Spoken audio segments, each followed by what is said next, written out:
We are on chapter 3 of The Giver by Lois Lowry. Oh, look, Lily squealed in delight.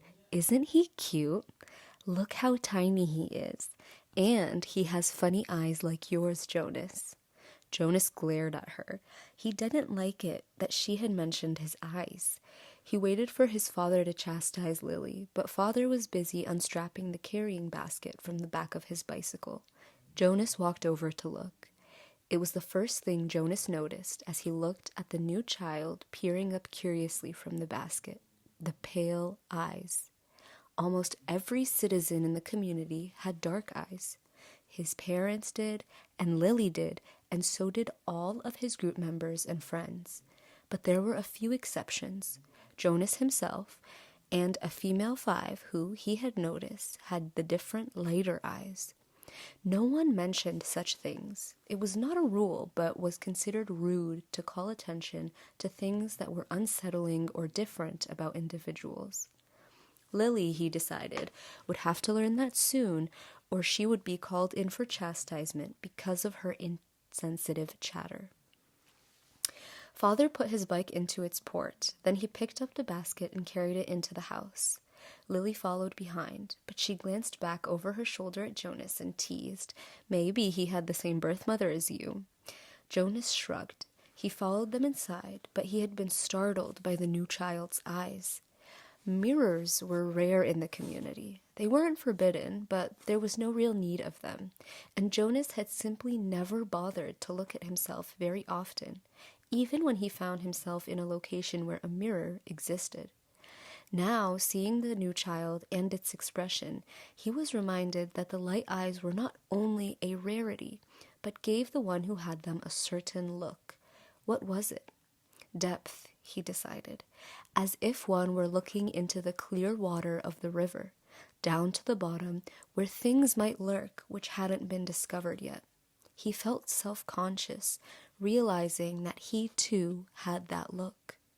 He went to his desk, pretending not to be interested in the new child.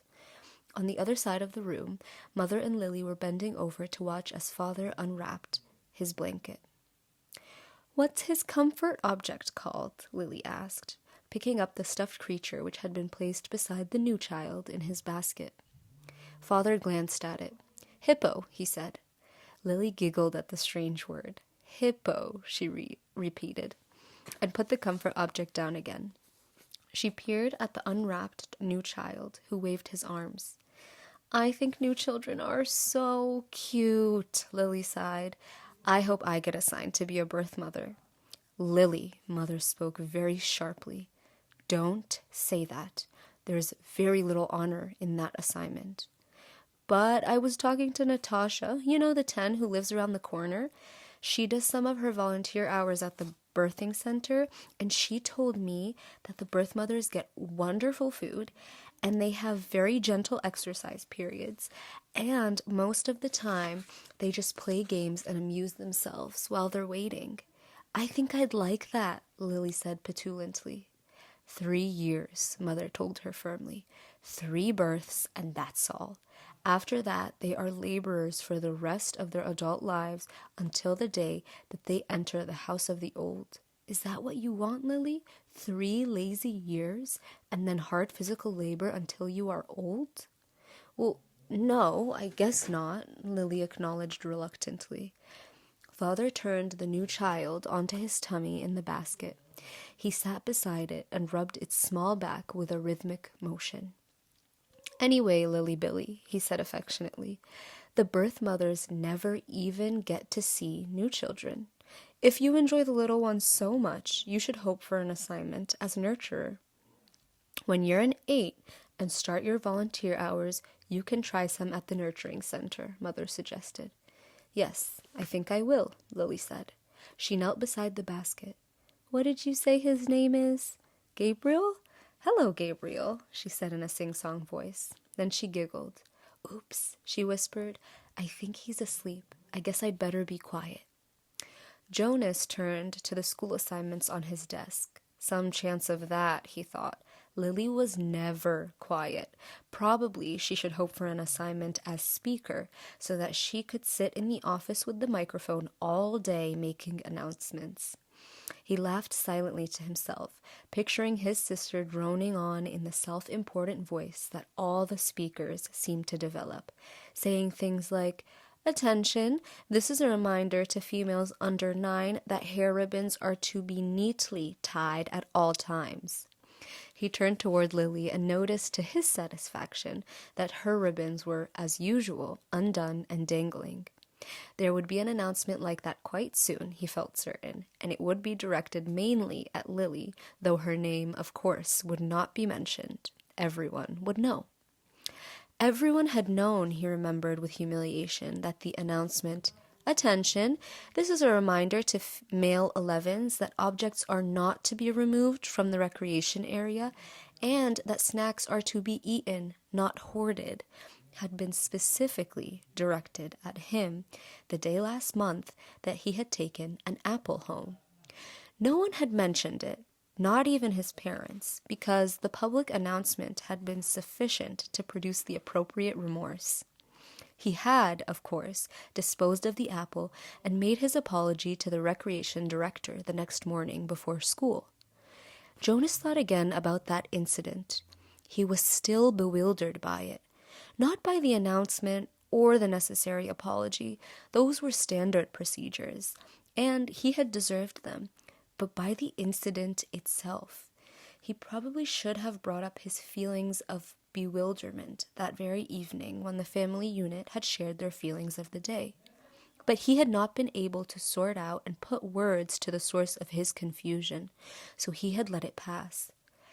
It had happened during the recreation period when he had been playing with Asher. Jonas had casually picked up an apple from the basket where the snacks were kept, and had thrown it to his friend. Asher had thrown it back, and they had begun a simple game of catch. There had been nothing special about it. It was an activity that he had performed countless times. Throw, catch, throw, catch.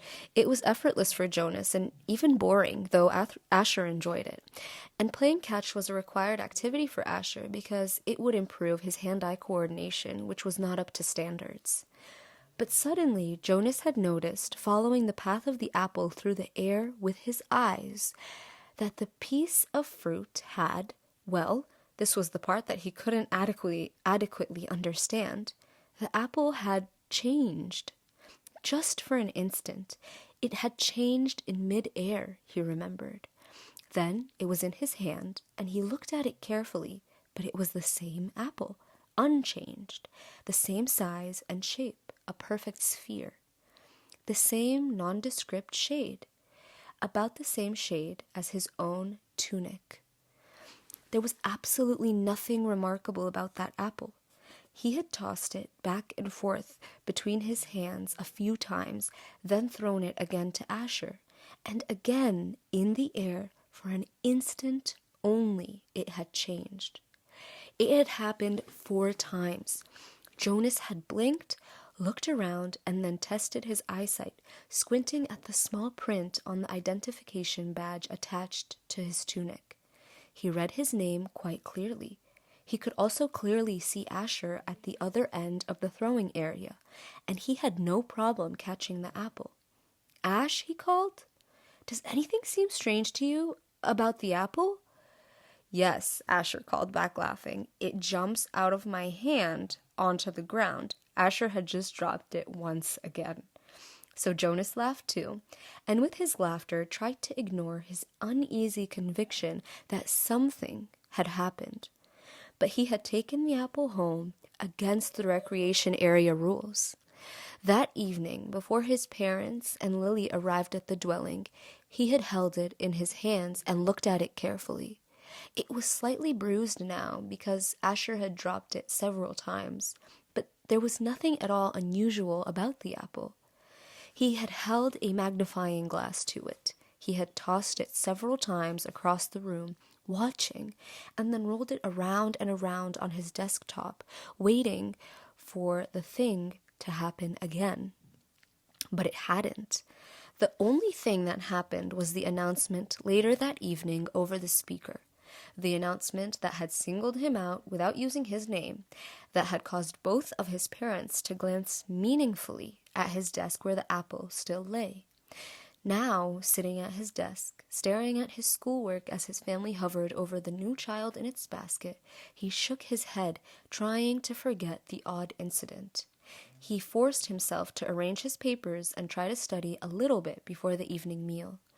The new child, Gabriel, stirred and whimpered, and father spoke softly to Lily, explaining the feeding procedure as he opened the container that held the formula and equipment. The evening proceeded as all evenings did in the family unit, in the dwelling, in the community. Quiet, reflective, a time for renewal and preparation for the day to come.